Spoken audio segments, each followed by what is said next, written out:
Bom, depois desse giro internacional cheio de camadas, o mundo segue tentando entender qual é o limite do novo jogo de força em Washington. A Venezuela hoje virou centro de uma disputa que envolve poder militar, petróleo e uma mensagem direta para a América Latina. Ao mesmo tempo, declarações sobre a Groenlândia colocam pressão na Europa e testam a unidade da Organização do Tratado do Atlântico Norte, a OTAN. E como se não bastasse, os Estados Unidos anunciaram a saída de dezenas de organismos internacionais, reforçando uma política externa cada vez mais unilateral. Para analisar esse quadro de tensão global, a gente vai conversar agora com Alexandre Coelho, coordenador dos cursos de Política e Relações Internacionais da Escola de Sociologia e Política de São Paulo. Seja muito bem-vindo, Alexandre. Muito obrigado, é um prazer estar aqui com vocês.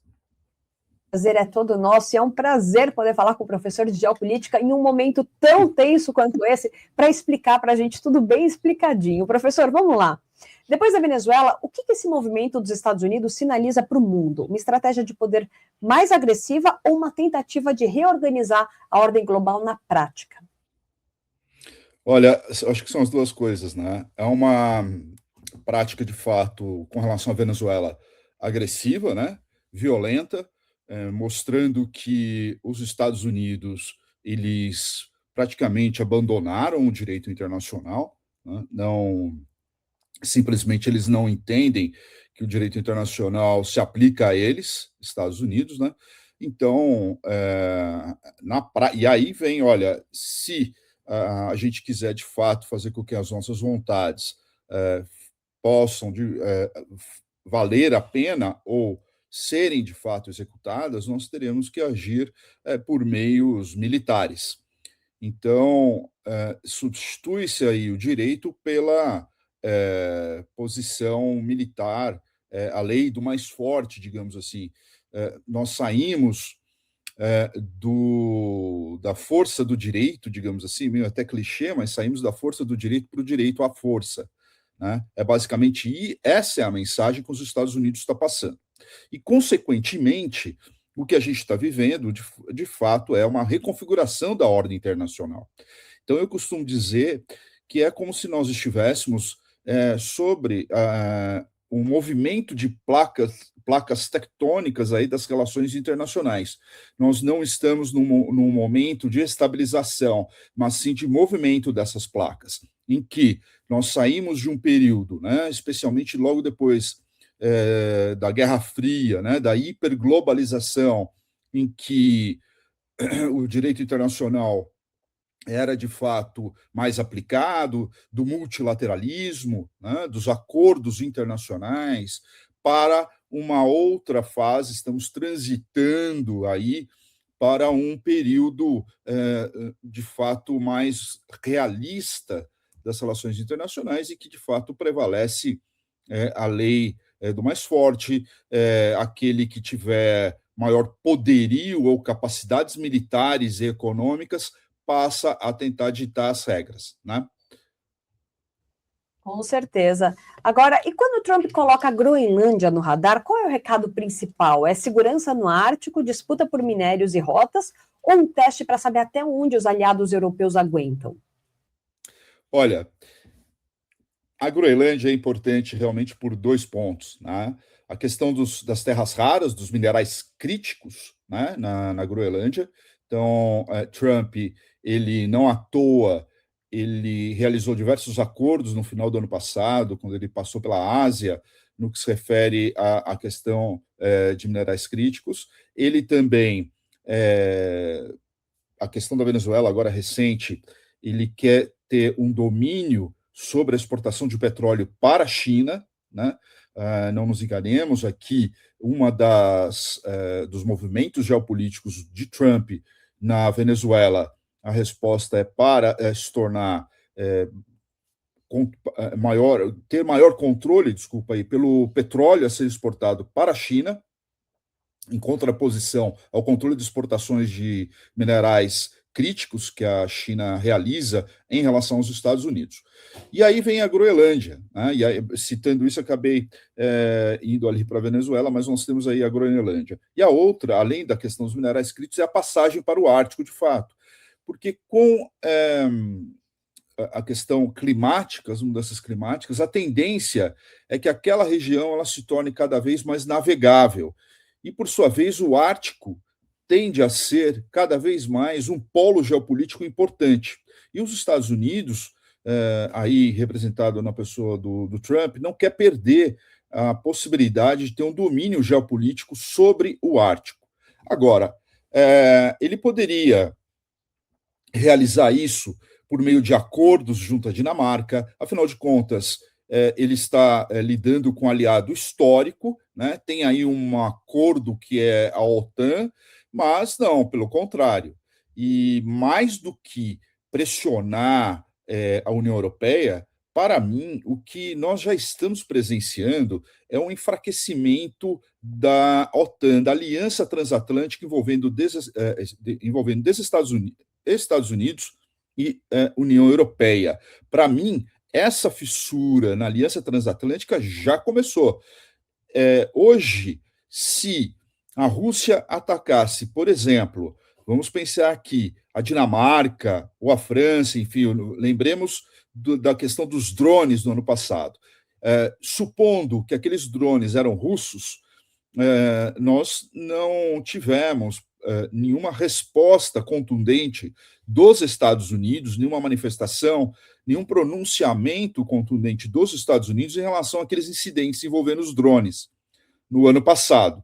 Isso pode ser considerado até um teste por parte da Rússia para saber até onde os Estados Unidos iriam para proteger, até de forma nuclear, a União Europeia. E pelo que a gente pôde perceber até aqui, os Estados Unidos, se de fato, dependendo do que acontecer, acho até difícil dele vir em socorro da União Europeia. Então, portanto, com essas ações, e agora com relação à Groenlândia, em que ameaça até, né, existem estudos até de invadir ali a Groenlândia por meios militares, veja, a Groenlândia que pertence a um país aliado pertencente à OTAN, já está num processo de fragmentação, de fissura da Aliança Transatlântica vista aí por meio da OTAN. Então, hoje a OTAN está cada vez mais enfraquecida, assim como outros organismos multilaterais ou outras organizações internacionais. De fato, eu acho que isso é muito mais do que apenas pressionar a União Europeia. Professor, ainda além da Groenlândia, né, que ele precisa das terras raras de lá, porque nós sabemos que a China, por exemplo, tem 40% das reservas e os Estados Unidos só 4%, e essa é a situação, porque sem as terras raras, ele não vai conseguir desenvolver a economia americana, porque elas são importantes para fazer baterias e vários componentes, né? O senhor acha que em relação à Groenlândia, ele pode fazer a mesma coisa que fez com a Venezuela, e ele promete também fazer a mesma coisa com o México, com a Colômbia, embora que ontem ele conversou com o Petro e deu uma amenizada aí. Mas o senhor acha que essas ameaças, na prática, elas podem vir a se concretizar e deixar de ser meras questões de retórica e se transformar em ações concretas de uma hora para outra ali? Olha, após o que nós vimos ali em relação à Venezuela, né, embora já por meio de ameaças e depois que ele leva o Gerald Ford lá para o Caribe, né, o que a gente percebe é que isso de fato pode passar da retórica, né? Ele parece que o objetivo dele é cumprir aquilo, inclusive, que está no chamado corolário Trump, ou como o pessoal anda chamando atualmente, Donroe, né? Ou seja, um misto de Donald Trump com a doutrina Monroe, de que o hemisfério ocidental pertence aos Estados Unidos e a Groenlândia está dentro da faixa geográfica do hemisfério ocidental. Acho que, claro, que seria muito mais traumático, né? Não que a questão venezuelana não seja, mas envolvendo, veja, a OTAN, né? Um país aliado à OTAN, próprios países europeus, né? Se ele cometer um passo militar, né? Uma ação militar ali na Groenlândia, de fato, nós veremos algo inédito na história, especialmente depois da Segunda Guerra Mundial, acontecendo ali na Europa. E eu não duvidaria disso, né? Existem já estudos dentro do Departamento de Estado, né, coordenados aí por Marco Rubio, inclusive, de, se for necessário, invadir a Groenlândia, tomar a Groenlândia de vez. Nem precisa invadir, né? Porque a Groenlândia ela tem diversas bases americanas lá. Ela tem ali na região de Thule, né? A base de Thule, né? Na Groenlândia. Então, tomar de fato a Groenlândia. E o que a gente já está vendo hoje, que é a fissura da Aliança Transatlântica, isso vai se consolidar, vai se concretizar, né? O senhor acha que, quando o senhor falou em Segunda Guerra, o senhor acha que o mundo nunca teve tão perto de uma terceira guerra, ou alguém vai parar com essa coisa bélica no mundo? O senhor acha que temos perspectiva de uma terceira guerra? Olha, eu não diria que nós estaríamos já à beira de uma terceira guerra mundial, né? Seja por meios tradicionais, seja por meios nucleares, né? Se for por meios nucleares, nem há mais o que dizer, mas vamos pensar em termos tradicionais, né? Com armamentos tradicionais. Eu não diria para você que no curto prazo nós estaríamos numa terceira guerra, né? Mas o que a gente já vê em termos de conflitos internacionais é que há um espalhamento no mundo, né? Uma dispersão desses conflitos, onde a gente via, por exemplo, conflitos focados na África, conflitos focados no Oriente Médio, nós passamos a ter conflitos ali no leste europeu, né, caso da Ucrânia e Rússia, né, conflitos ali. Temos agora uma região que nunca foi tradicionalmente de conflitos, pelo contrário, né, que é a região do Caribe, América do Sul e até a América Central. Desde o começo do ano passado, Trump já começou com atitudes mais contundentes, mais bélicas em relação ao Panamá, por exemplo, em relação à própria Colômbia, e aí, a partir do meio do ano, né, em agosto, nós já vimos ali uma ação inédita, que é levar o Gerald Ford ali para o Caribe e terminar, entre aspas, né, pelo menos parece que uma primeira fase, a gente ainda não sabe como é que isso vai continuar, mas uma primeira fase é a captura do Maduro na Venezuela, né, outra ação inédita também. Sem deixar de comentar a intensificação, o recrudescimento no Oriente Médio, em que nós presenciamos os ataques norte-americanos em território iraniano e ataques israelenses também em território iraniano. E como eu disse, né, o direito internacional atualmente para Donald Trump, para os Estados Unidos, não está valendo, né? O que de fato se passa ali é o seguinte: vamos dividir, num primeiro lugar, pelo menos teoricamente, o mundo em zonas de influência, ou seja, hemisfério ocidental é dos Estados Unidos, leste europeu fica com a Rússia e parte da Ásia com a China. Agora, mesmo isso ainda tem seus detalhes, né, suas exceções. Muitos entendem até que Taiwan seria uma região hoje totalmente desguarnecida por causa das ações de Donald Trump aqui na Venezuela, né? Só que, mesmo ali em Taiwan, os Estados Unidos têm muitos interesses tecnológicos. Os Estados Unidos ainda não têm a tecnologia necessária para produzir os chips que Taiwan produz. Então, não sei se necessariamente a China conquistaria, por exemplo, Taiwan, e os Estados Unidos não agiria. Então, ainda temos ali um ponto muito sensível nos mares do sul da China e Taiwan, que, se acontecer algo ali, de fato nós estaríamos cada vez mais perto de uma terceira guerra, né? E a gente lembra que na Segunda Guerra Mundial não começou de um dia para o outro, né? Agora começou a Segunda Guerra. Nós lembramos que, do ponto de vista histórico, foi aos poucos, né? Até que Itália, Japão e Alemanha perceberam que eles tinham interesses em comuns e passaram a atuar de forma mais coordenada, né? Hoje, inclusive, o Macron disse lá na França que o Trump está está cada vez mais com um perfil imperialista e colonialista e que está se afastando dos seus amigos, os seus aliados históricos.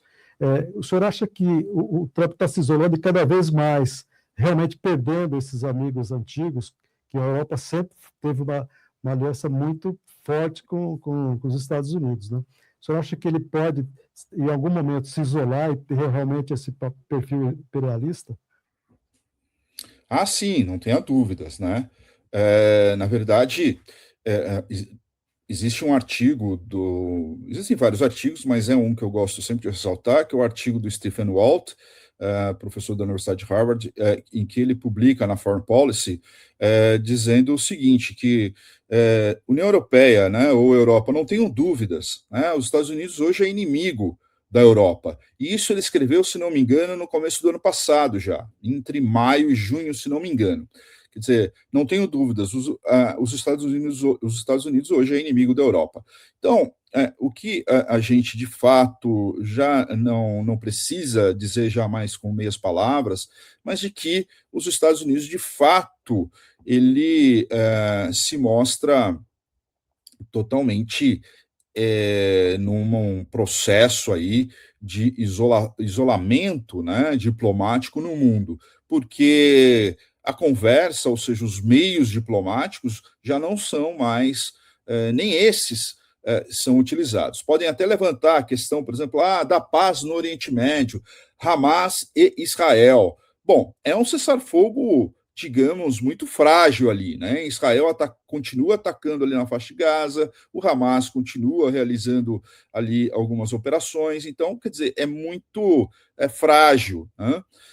E a questão da Ucrânia, como o Trump ele não tem o mesmo poder de convencimento sobre o Putin, dificilmente parece que vai chegar a algum acordo ali na Ucrânia. Então, e ainda coloca a União Europeia como um anexo nas questões de negociação envolvendo a Ucrânia. A União Europeia só entra depois que Trump e Putin decidirem o destino ucraniano, né? A Ucrânia hoje não tem um aliado nos Estados Unidos. A Ucrânia hoje ela tem que negociar com dois inimigos, praticamente, que são os Estados Unidos e a própria Rússia. E a União Europeia vem depois para complementar no que for decidido no acordo entre Estados Unidos e Rússia.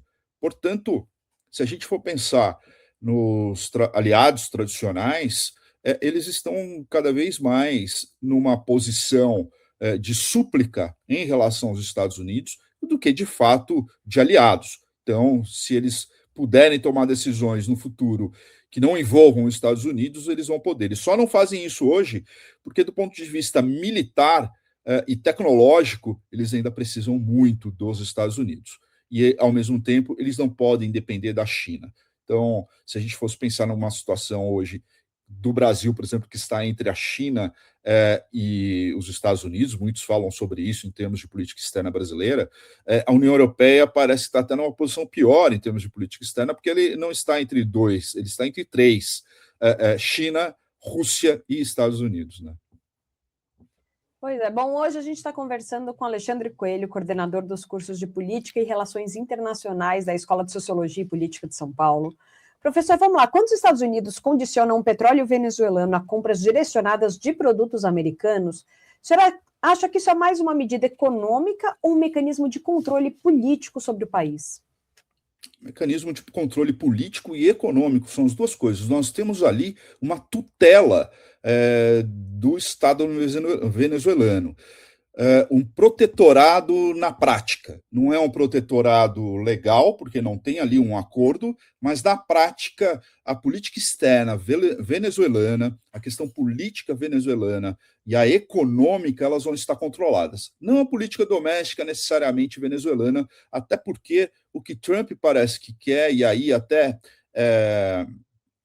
tendo recebido orientações da própria CIA e do Pentágono de não mudar o regime, né? Veja, o que nós estamos presenciando na Venezuela é uma mudança intra-regime e não a saída de um regime por outro, que seria, por exemplo, a colocação ali da Maria Corina ou da Maria Corina ou outros, né, oposicionistas ao chavismo, mas não é isso que a gente está presenciando. A Delcy, ela provavelmente deve ter um discurso para dentro, né, envolvendo a política doméstica venezuelana, para o povo venezuelano, e outro discurso para fora em relação principalmente em relação aos Estados Unidos, quando ela diz que, do ponto de vista comercial, Estados Unidos e Venezuela, pelo menos a Venezuela, vai ser aí uma parceira dos Estados Unidos.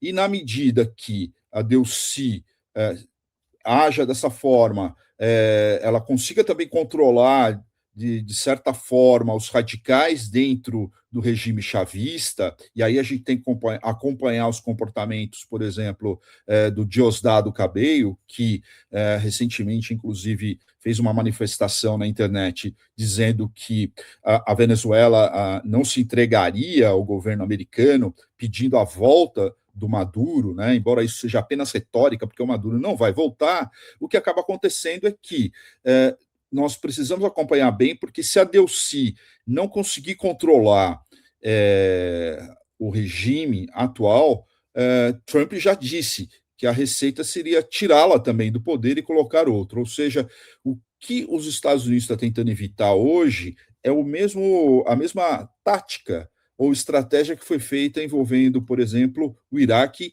ou a Líbia, né, que acabou se transformando num caos, né? Os Estados Unidos entra militarmente e sai de lá, e no Afeganistão é outro exemplo, e sai de lá deixando um verdadeiro caos. Então está tentando evitar isso na Venezuela. Vamos ver até quando se consegue controlar. A fase primeira agora é a de estabilização na Venezuela. Então a gente tem de acompanhar. Agora, eu não tenho dúvidas, a questão comercial vai ter a tutelagem completa dos Estados Unidos, e a questão política, se a Delcy e os demais membros do chavismo não atuarem de acordo com os interesses norte-americanos, os Estados Unidos vão realizar procedimentos similares ao que foi realizado agora na captura de Maduro lá na Venezuela, né?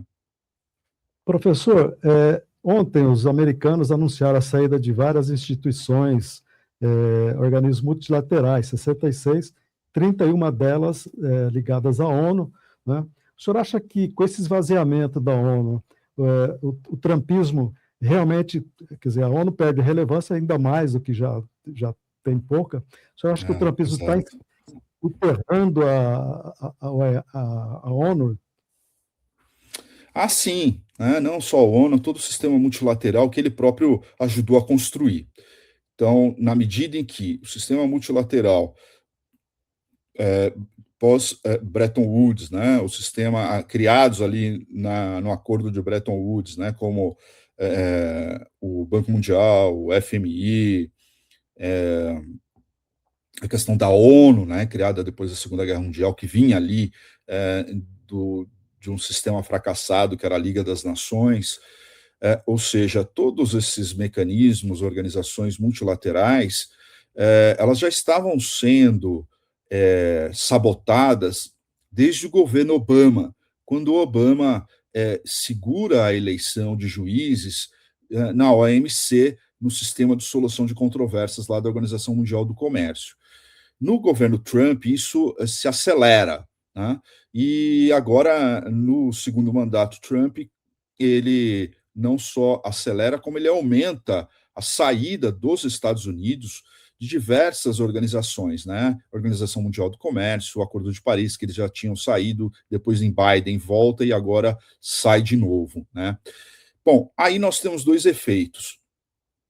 Cada vez mais que os Estados Unidos saem, além de enfraquecer o sistema multilateral de comércio, vamos combinar que ele também perde voz, ou perde a possibilidade de certa forma, moldar uma nova ordem mundial com base nas suas ideias, né? Isso por quê? Porque os Estados Unidos se utilizou muito também das organizações multilaterais para moldar a ordem pós-Segunda Guerra Mundial no que a gente conhecemos como Pax Americana, né, com seus valores e etc. Na medida em que sai desses organismos multilaterais, os Estados Unidos perdem cada vez mais a possibilidade de moldar as ideias e de construir, pelo menos no campo das ideias, uma segunda ordem mundial. E aí começa a deixar vácuo para outros países, outras potências. No caso, a China é uma delas, né? E aí podem me perguntar, mas e a China substituiria os Estados Unidos como líder, né? Uma Pax chinesa aí, né? Uma Pax cínica, né? Com S, né? Entendo que é difícil, né? Porque a China não necessariamente tem a mesma vontade de se tornar a líder, seja de qualquer ordem mundial. Isso é uma característica da própria China, né? Ela entende, inclusive, que não cabe a ela estabelecer o que os outros países, por exemplo, devem pensar. Ela tem toda uma outra abordagem em termos de política externa. E, além disso, ela não é que ela não é preparada, mas ela não tem o mesmo viés militar de conquista, ela tem um viés econômico, né? É claro que ela está fortalecendo ali o seu exército, enfim, a marinha, né, chinesa, mas não é o objetivo ter uma dominação, pelo menos no campo militar. Então, sobra o campo das ideias e o campo econômico. E a China sabe muito bem trabalhar nesses dois campos. A ver aí se esse espaço que os Estados Unidos está deixando talvez seja ocupado até pela China. Por enquanto, na medida que os Estados Unidos sai e a China não entra, a realidade nossa, no curto prazo, é um mundo sem ancoragem de alguma potência hegemônica. É um mundo em que nós dizemos, ou como o Ian Bremmer, da Eurásia, fala, um mundo G0. Né? E essa é a tendência atual. É um mundo as potências viverem num sistema anárquico, por isso que eu falo que nós estaríamos transitando aí para um sistema realista, novamente, muito parecido com o final do século XIX e começo do século XX, em que as nações tinham aí como objetivo conquistas territoriais, conquistas de recursos e fortalecimento militar, né? Senhor, com China e Rússia sendo citadas aí como alvos indiretos dessa nova agenda e tudo isso que o senhor está falando, o senhor acha que o Brasil corre o risco de ser empurrado para escolher um lado ou ainda existe um espaço real para equilíbrio diplomático? Existe ainda esse espaço real e ele é cada vez menor, né? Ele está ficando cada vez mais difícil do Brasil atuar de forma equidistante entre essas duas potências. Embora ele esteja fazendo com muito sucesso até agora, né? Porque, veja, no caso envolvendo os Estados Unidos, no segundo semestre do ano passado, nós tivemos a crise do tarifaço, a questão da lei Magnitsky, que é aplicada aos ministros do Supremo, enfim, e que chegou um momento em que, em termos de política externa, inclusive, muitos analistas estavam entendendo que o resultado seria uma maior aproximação com a China, uma maior aproximação política com a China, porque do ponto de vista econômico nós já temos uma grande... hoje a China é o nosso maior parceiro comercial, embora em termos de investimentos os Estados Unidos ainda estejam em primeiro lugar. Investimentos estrangeiros diretos aqui no Brasil, a maioria ainda é dos Estados Unidos. A verdade é a seguinte, na medida em que o Brasil puder manter esse equilíbrio entre Estados Unidos e China, melhor. Agora, não tenha dúvida que podem chegar momentos como a escolha, né? Veja, recentemente agora o senador trumpista, né, muito próximo de Donald Trump, conselheiro de Donald Trump, inclusive, recebeu carta branca de Donald Trump para sancionar os países que realizarem comércio, ou melhor, que importarem petróleo da Rússia. Não só a Índia foi mencionada por esse senador, mas também o Brasil, em termos de importação de petróleos de petróleo da Rússia. E por quê? Porque o Brasil aumentou muito a sua importação de derivados de petróleo após o início da guerra ucraniana. E por quê? Porque o preço do petróleo vendido, o preço do barril vendido pela Rússia para terceiros países caiu bastante por conta de um mecanismo geoeconômico chamado price gaps a $70, se não me engano, perdão, acredito que seja $60, sobre o barril vendido russo. E isso acabou provocando uma queda nos preços dos derivados, por exemplo, de petróleo russo. Então, o Brasil passou a importar bastante vindo da Rússia. Agora, você imagina, se o Brasil sai agora de uma crise com relação aos Estados Unidos, está numa boa relação, por enquanto, com Donald Trump, e sai essa nova lei norte-americana sancionando países como o Brasil por causa do comércio com a Rússia, por exemplo, fica cada vez mais difícil da gente conseguir ir se equilibrando, né, entre essas duas grandes potências, China e Estados Unidos. E eu falo da Rússia aqui porque a Rússia é uma grande aliada da China também, né? Então, não há dúvidas que a gente está entrando numa fase muito mais complexa do ponto de vista da política internacional, do ponto de vista da geopolítica, geoeconomia, né, em que há armadilhas cada vez maiores e num período de tempo menor, né? Veja que os eventos geopolíticos, eles passam a acontecer não mais em determinados espaços, mas esses espaços em que os eventos ocorrem, eles vão diminuindo. Vamos pensar, podemos pegar a partir da Guerra dos 12 Dias, que é a guerra envolvendo ali o Oriente Médio, os Estados Unidos, Irã e Israel. Logo depois da Guerra dos 12 Dias, nós tivemos a crise do tarifaço envolvendo o Brasil. Enfim, quando a gente pensa que estava tudo bem, começa a ter uma distensão. Nós temos o envio do porta-aviões Gerald Ford ali para o Caribe, aqui do nosso lado, as tensões aumentam novamente, e em janeiro começa quente, né, digamos assim, com a captura do Maduro, né? Pois é. Bom, Alexandre Coelho, muitíssimo obrigada por nos ajudar a ler esse momento em que a geopolítica voltou a ser um tema do dia a dia e não só de um livro de história distante. Foi um prazer falar com você. Também foi um prazer conversar com vocês sobre esse tema, né? Bom, é um tema que eu gosto, né? Então, sintam-se à vontade para me chamar quando vocês quiserem discutir essas questões. Cuidado com isso, porque a gente chama mesmo, hein? Tá bom, tá bom. Um grande abraço para vocês, viu? Obrigada, igualmente.